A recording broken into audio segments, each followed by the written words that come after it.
बीते दिनों अखबार में एक खबर छपी जहां ये बताया गया कि रांची यूनिवर्सिटी के अंदर आने वाले 4 ऐसे कॉलेजेस हैं जहां पर छात्रों की संख्या करीब 2500 है, लेकिन शिक्षकों की संख्या, प्रोफेसर्स की संख्या शून्य है। जिसके बाद सदन में बजट पेश हुआ और अब हमारे साथ इसी मुद्दे पर बात करने के लिए भाजपा के प्रवक्ता अजय शाह हैं।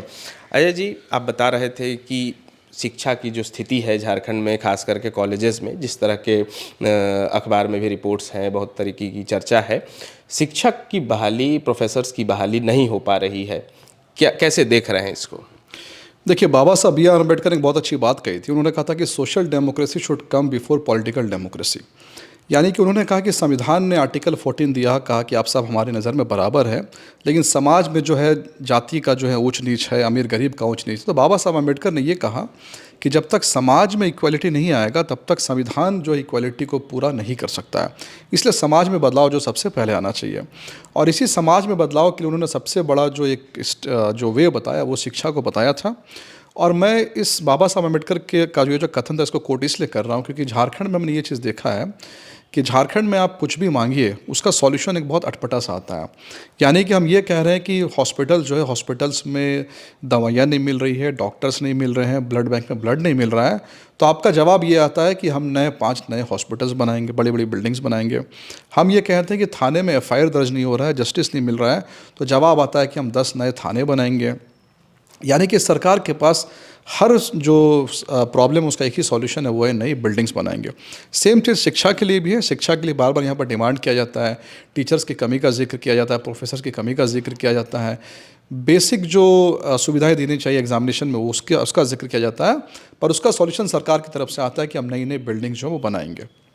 उदाहरण के लिए अभी जो बजट हाल में पेश हुआ है, उस बजट में बहुत बड़ी घोषणाएं की गई है कि 5 नए लॉ यूनिवर्सिटी बनाए जाएंगे। पहले तो मुझे डाउट लगा कि लॉ यूनिवर्सिटी है या लॉ कॉलेज है, पर मैंने वेरीफाई किया तो इन्होंने अनाउंस 5 नए लॉ यूनिवर्सिटी को किया है। तो अभी 2 दिन पहले ही जो शिक्षक का जो एसोसिएशन है, यूनियन है, उन्होंने भी इस बात को उठाया कि आप 5 नए लॉ यूनिवर्सिटी बनाने की बात कर रहे हैं, नए इंजीनियरिंग कॉलेजेस की बात कर रहे हैं, नए मेडिकल कॉलेजेस की बात कर रहे हैं, पर जो एग्जिस्टिंग कॉलेजेस है उनका इंफ्रास्ट्रक्चर पे कोई काम नहीं हो रहा और बेसिक चीज़ों पे काम नहीं हो रहा। देखिए, शिक्षा में अगर आप किसी से भी पूछेंगे, मैं तो खुद एक शिक्षक ही हूँ, अगर आप किसी भी शिक्षा के जानकार व्यक्ति से पूछेंगे तो आपको एक लाइन में एक ही जवाब देगा कि शिक्षा का कोई भी इंस्टीट्यूशन, चाहे वो कोचिंग हो, चाहे वो स्कूल हो, चाहे कॉलेज हो, उसमें सबसे पहला बेसिक क्राइटेरिया होता है टीचर। आप बिहार के आनंद कुमार का नाम देखिए, उनके पास कोई इंफ्रास्ट्रक्चर नहीं है, लेकिन एक टीचर के बेसिस पे पूरा का पूरा जो इंस्टीट्यूशन उनका चल रहा है। तो यहाँ हमने ये देखा, बहुत स्ट्रेंथ सी चीज़ देखी कि 4 कॉलेजेस का नाम है, बस मैं छोटा सा नाम गिनाऊंगा। एक तो मॉडल डिग्री कॉलेज है सिमडेगा में, यहाँ पर 900 स्टूडेंट्स हैं, एक भी टीचर यहाँ पर नहीं है। दूसरा, आप महिला कॉलेज लोहरदगा, ये सरकार बार बार विमेन एम्पावरमेंट की बात करती है, तो मैं बात कर रहा विमेंस कॉलेज लोहरदगा की बात करूँ, महिला कॉलेज, यहाँ पर 600 छात्राएँ हैं, एक भी टीचर नहीं है। तीसरा, महिला कॉलेज सिमडेगा, यहाँ पर 300 छात्राएं हैं, एक भी टीचर नहीं है। चौथा, मॉडल डिग्री कॉलेज घाघरा, यहाँ पर 700 स्टूडेंट्स हैं, एक भी टीचर नहीं है। ये तो मैंने ऐसे 4 कॉलेजेस के नाम बताए जहाँ पर बिल्कुल ब्लैंकेट बैन लगा हुआ, एक भी टीचर नहीं है। लेकिन और कुछ अगर हम ऐसे कॉलेजेस देखें जहाँ पर टीचर्स है लेकिन पर्टिकुलर सब्जेक्ट के लिए 0 टीचर नहीं, उसमें एक उदाहरण देना चाहूँगा, जैसे कि VS कॉलेज लोहरदगा में 7 विषय ऐसे हैं जिसमें एक भी शिक्षक नहीं है। अगर इन सबको आप जोड़ देंगे तो लगभग 4000 स्टूडेंट, ये मैं रांची यूनिवर्सिटी की बात कर रहा हूँ, मैं और यूनिवर्सिटीज़ की बात भी नहीं कर रहा हूँ, 4000 स्टूडेंट्स को पढ़ाने के लिए एक भी शिक्षक जो है वो 0, मैं शिक्षक कह रहा हूँ, 0 टीचर जो है वो नहीं है। अब थोड़ा सा और मैंने डेटा के ऊपर रिसर्च किया, क्वालिफाई किया, तो मैं आपको ये 2018 का डेटा बता रहा हूँ, अभी तो चीज़ें बहुत बढ़ गई होगी।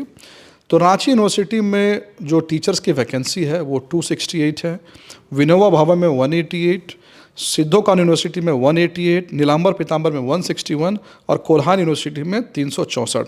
यानी लगभग 1200 प्रोफेसर्स, एसोसिएट प्रोफेसर्स, इनका पद इन यूनिवर्सिटीज़ में खाली है 2018 से।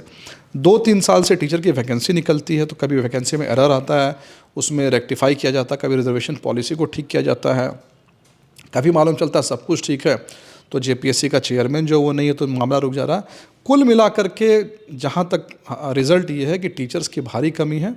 और एक और आपको मैं फैक्ट बता दूं कि NAC जो कि यूनिवर्सिटी बनता है बच्चों का रिव्यू, बच्चों को रिजल्ट देने के लिए, NAC बनता है यूनिवर्सिटी को रिजल्ट देने के लिए। NAC ने जो लास्ट रैंकिंग रांची यूनिवर्सिटी को दी है वो B++ दिया है। और जो फैक्टर्स काउंट कराए गए हैं उन फैक्टर्स में सबसे बड़ा फैक्टर यही है कि रांची यूनिवर्सिटी में 70% स्टाफ्स की कमी है, और जैसा मैंने आपको बताया कि 200-300 से ऊपर जो है टीचर्स की वैकेंसी वहाँ पर है। तो इस वजह से नैक की रैंकिंग भी जो है कम हुई। तो हम बार बार इसी बात को कह रहे हैं कि ओवरऑल जो ये सिनारियो सिर्फ इसलिए हो रहा है क्योंकि सरकार की प्रायोरिटीज़ में शिक्षा जो है वो कहीं दूर दूर तक हमें नज़र नहीं आता है। क्या लग रहा है क्यों नहीं सरकार की प्रायोरिटी में है कि शिक्षकों की बहाली हो, प्रोफेसर्स की बहाली हो? देखिए, सोक्रेटिस की अगर हम बात करें, जिसको हम फादर ऑफ पॉलिटिकल फिलॉसफी कहते हैं, तो उन्होंने एक बहुत अच्छी बात कही थी। उन्होंने कहा कि अगर एक हलवाई और एक डॉक्टर अगर इलेक्शन में खड़े होते हैं और जनता को हेल्थ के बारे में मालूम नहीं हो, तो चांसेस है कि हलवाई जो इलेक्शन जीत जाएगा, डॉक्टर इलेक्शन हार जाएगा। तो यहाँ पर जो पिछला चुनाव हुआ, इस चुनाव में इस सरकार को ये यकीन हो गया कि हमने 2500 रुपये दे करके जनता को इन्फ्लुएंस करके कहीं ना कहीं हमें उनने अपीस कर लिया है और हमें उनका वोट जो है मिल चुका है। और इसी वजह से इस बजट में जो 22,000 करोड़ का बजट बनाया गया वो सिर्फ और सिर्फ ministry of women and child को दिया गया, और 22,000 करोड़ में भी 13,500 करोड़ रुपया केवल दे दिया गया। किसको दिया गया? वो मैया समान योजना को दिया गया।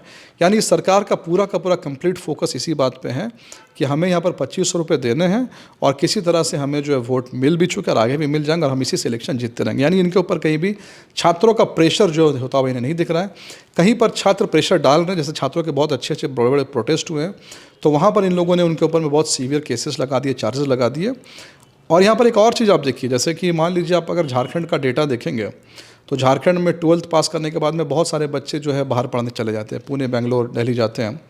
और इसमें बहुत बड़ी संख्या ऐसी होती है जो कि जैसे उड़ीसा, खास करके भुवनेश्वर जो बच्चे जाते हैं, तो वहाँ पर वो प्राइवेट यूनिवर्सिटीज़ में पढ़ाई करने के लिए जाते हैं। तो आज के समय में प्राइवेट यूनिवर्सिटी भी एक गवर्नमेंट यूनिवर्सिटीज़ को टक्कर दे रहा है। इनफैक्ट उससे कई यूनिवर्सिटी ज़्यादा आगे निकल चुका है। जैसे रांची में बीआईटी मशरा की बात करें तो यहाँ पर प्राइवेट यूनिवर्सिटीज़ भी अगर आ रही हैं तो उस यूनिवर्सिटीज़ को भी जो फेवरेबल कंडीशन वो नहीं दिया जा रहा है। उदाहरण के लिए अजीम प्रेमजी फाउंडेशन ने अजीम प्रेमजी यूनिवर्सिटी का जो एमओयू किया है वो लगभग 2 साल हो गया है। मेरी जानकारी में आज तक उसका नक्शा तक यूनिवर्सिटी का पास नहीं हुआ।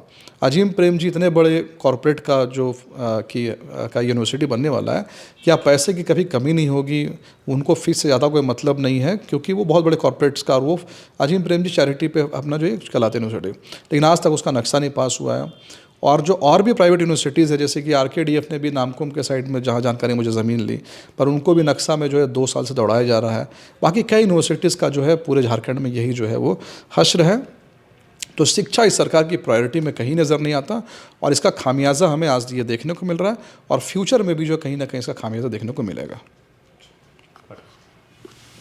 जहां 27 वर्षों के सफर में 17,000 से भी अधिक छात्रों ने डॉक्टर एवं इंजीनियर बनकर भरे सफलता की ऊंची उड़ान, जहां साधारण छात्र भी झारखंड टॉपर्स बनकर बना रहे इतिहास। दूरदर्शी शिक्षाविद श्री विपिन सिंह के मार्गदर्शन में मेडिकल एवं इंजीनियरिंग के लाखों छात्रों के लिए आशा की किरण के रूप में गोल, नेशंस लीडिंग इंस्टीट्यूट।